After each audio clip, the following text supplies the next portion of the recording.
this place. Oh, big shot from McGregor. 10 seconds. Oh, he's hurt. Could he finish him here?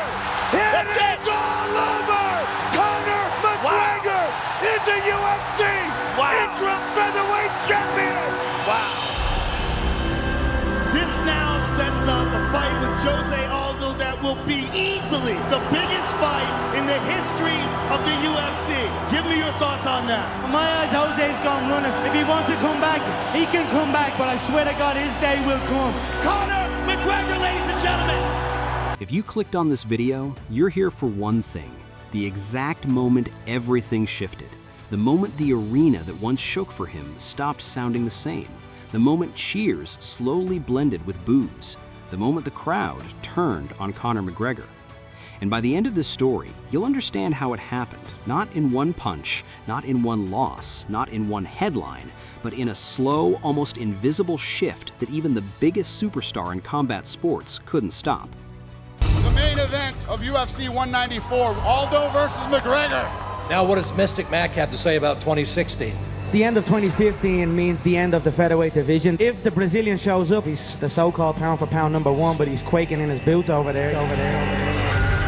But if he shows up December 12th, the division will be killed, like I predicted, and then it's on to the 155 stuck in the mud division. After that 5-round Mendes fight, you look like you've had a stroke. The left side of your face is drooping. Honestly, I'm worried. I love you like my bitch.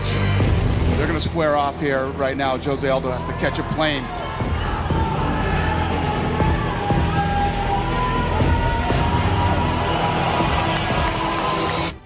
There was a stretch of time when it genuinely felt impossible for Conor McGregor to lose, not just in the octagon, but anywhere. He wasn't simply winning fights, he was bending the sport around his personality. Two-division UFC champion, the first in the promotion's history to hold 2 belts simultaneously. A global icon whose face transcended MMA and crossed into mainstream pop culture. In 2021, Forbes listed him as the highest-paid athlete in the world, not the highest-paid fighter, the highest-paid athlete. His whiskey brand reportedly moved in a deal valued around $600 million. Private yachts slicing through Mediterranean waters, luxury watches that cost more than most houses, custom-tailored suits that turned press conferences into fashion runways. He had everything. And then, something subtle began to change. The knockouts didn't come the same way. The headlines didn't feel triumphant anymore. And the roar of the crowd, once automatic, once thunderous, started to sound different. But to understand that moment, you have to go back to the beginning, because Conor McGregor didn't just fight, he performed. From the very first time he stepped into the UFC spotlight, there was a precision to him that felt surgical. His striking was sharp, almost mathematical. His left hand became folklore. Opponents didn't just get beaten, they got dismantled. And before the fight even started, the psychological battle was already won. He understood attention before most athletes even realized it was currency. Press conferences weren't obligations, they were stages. Every insult was carefully aimed, every prediction was delivered with theatrical confidence. He didn't mumble cliches about respect, he painted pictures. He told his opponents exactly how and when he would knock them out. And then, more often than not, he did exactly that. Well, he's got such confidence in that left hand, and he should. To win the second world title was the single greatest performance in UFC history. It is. And again, he hurt him bad. Dedicated his life to his art and lost his mind in the process. That's happened to me. It just seems to be one of those punches that fighters just get shocked by. From nothing to something to everything.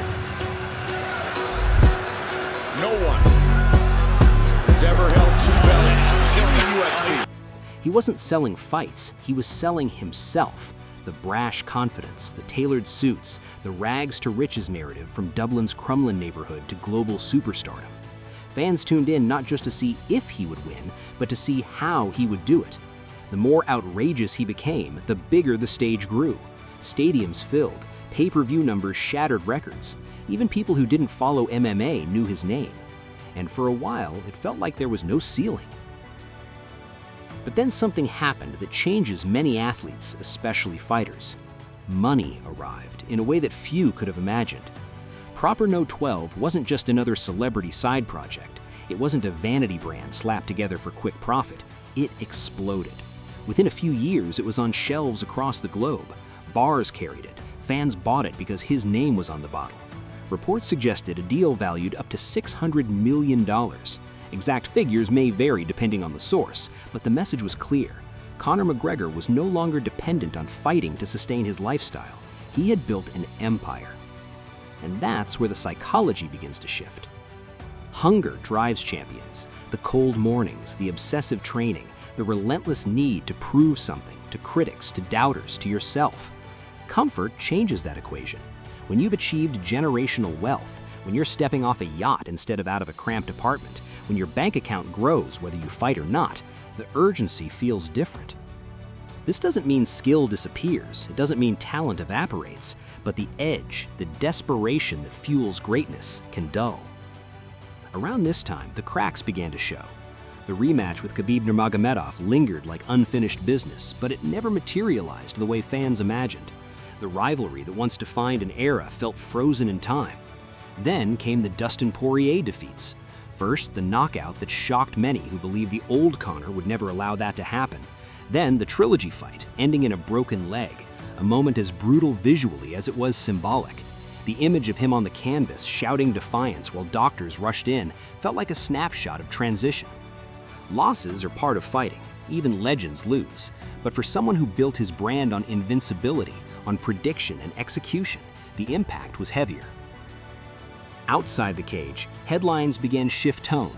Public altercations, legal issues, yacht videos circulating online, nightclub incidents.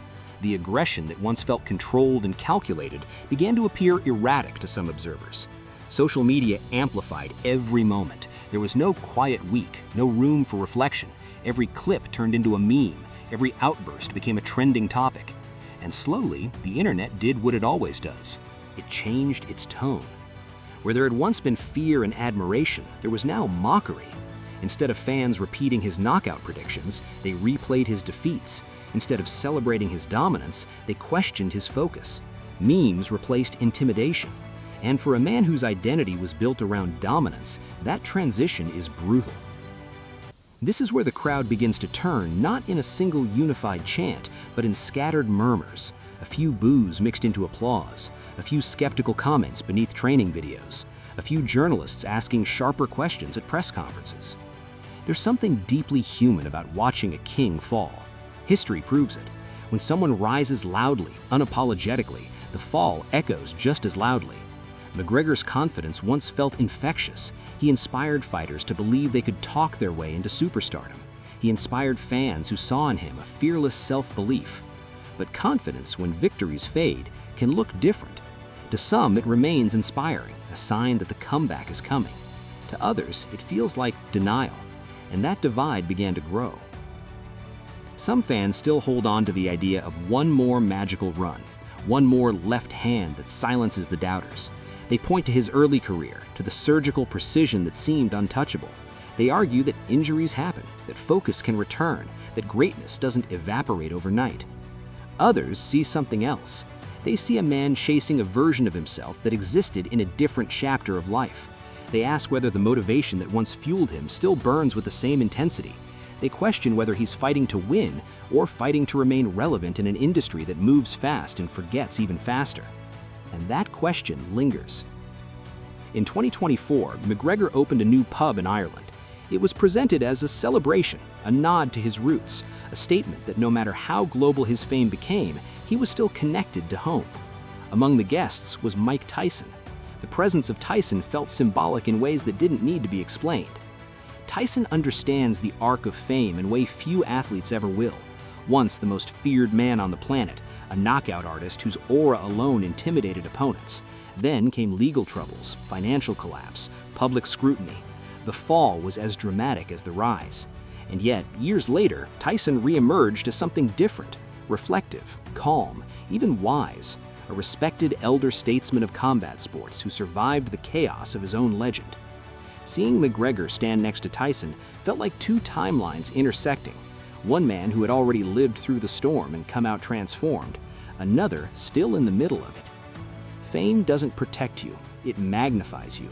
Every flaw becomes larger, Every misstep echoes louder. Tyson knows that. McGregor is learning it in real time.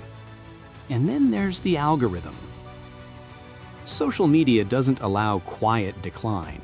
In previous eras, an athlete could step away, regroup, and return without constant surveillance.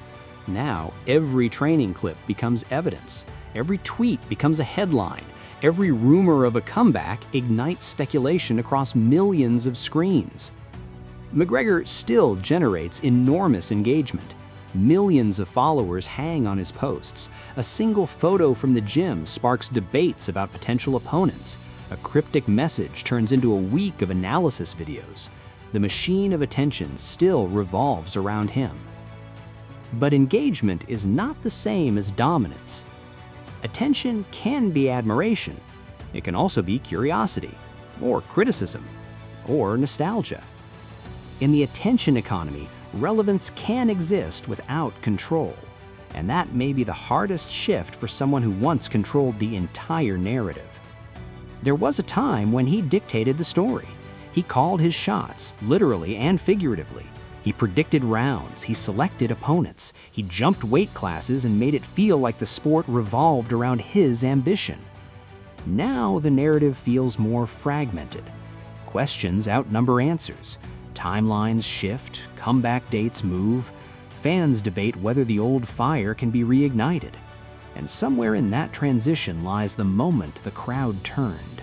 You know, there's always something. There's always something, but questions are good. Like options are good. In the fight business, questions and options. I'm happy that there's both. The division needs me. I don't need the division, so. Dana said if you want that lightweight title fight, if you go up, you could have it. Most certainly I'm looking to replicate what I have achieved in my previous promotion, a two-weight world champion, held consecutively. It's a lot of pressure. There it is. A fantastic performance.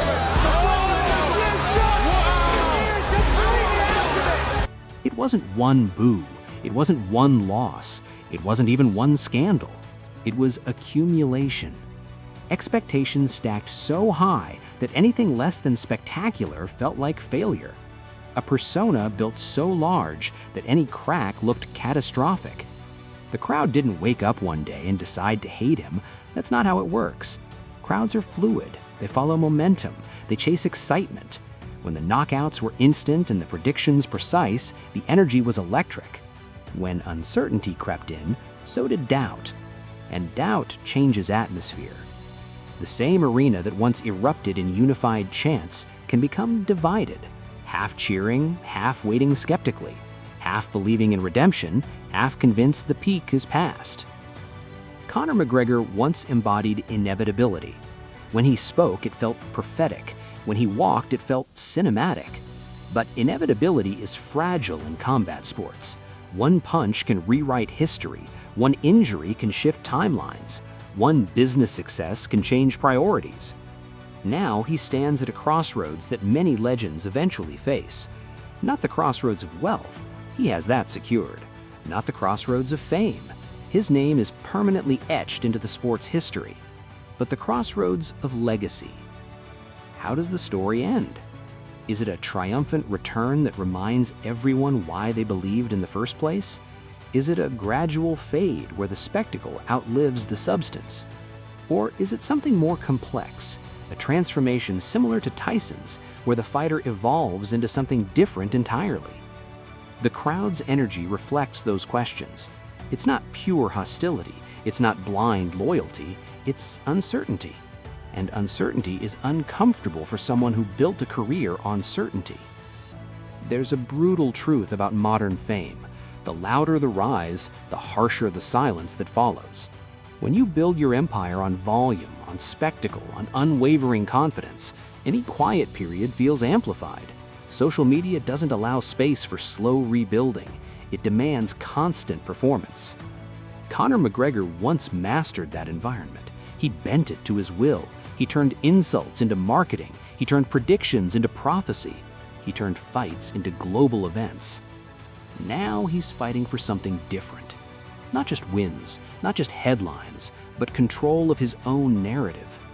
And maybe that's the real moment the crowd turned.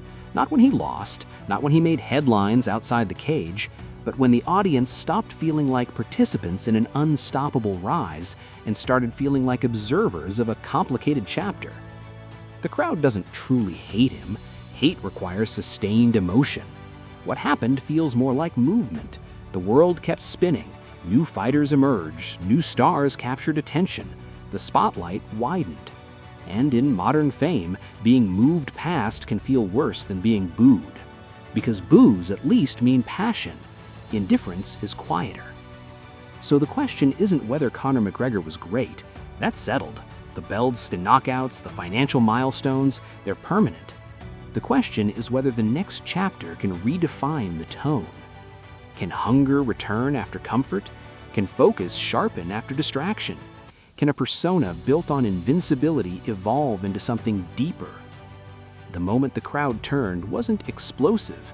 It was gradual, a shift in tone, a subtle change in sound, applause that wasn't quite as loud, cheers that carried a hint of skepticism. And yet, the story isn't over. Because if combat sports have taught us anything, it's that narratives can flip in a single night. One performance can rewrite years of doubt.